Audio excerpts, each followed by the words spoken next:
Pemerintah Kota Palembang bakal menutup tempat wisata saat libur Natal dan Tahun Baru untuk mencegah peningkatan penyebaran COVID-19.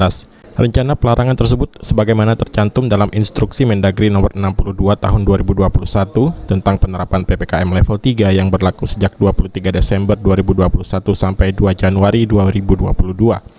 Setiap daerah termasuk Kota Palembang akan memberlakukan pembatasan kegiatan masyarakat level 3. Aturan ini sebagai upaya mengantisipasi adanya lonjakan kasus COVID-19 gelombang ketiga serta munculnya varian baru yang telah merebak di sejumlah negara. Apakah itu akan ditutup atau ada skema lain untuk mengantisipasi biar tidak terjadi kerumunan massa? Nah, nanti kita dari gugus tugas yang tergabung dalam Forkominda, baik itu dari Dandim, Kajari, Kapolrestabes dan juga dari Wali Kota, akan memformulasikan itu. Akan tetapi tetap rujukannya kepada Inmendagri, termasuk tadi fasilitas-fasilitas umum. Karena fasilitas umum itu akan ditutup sementara, mal juga dibatasi menjadi 50%, 50%.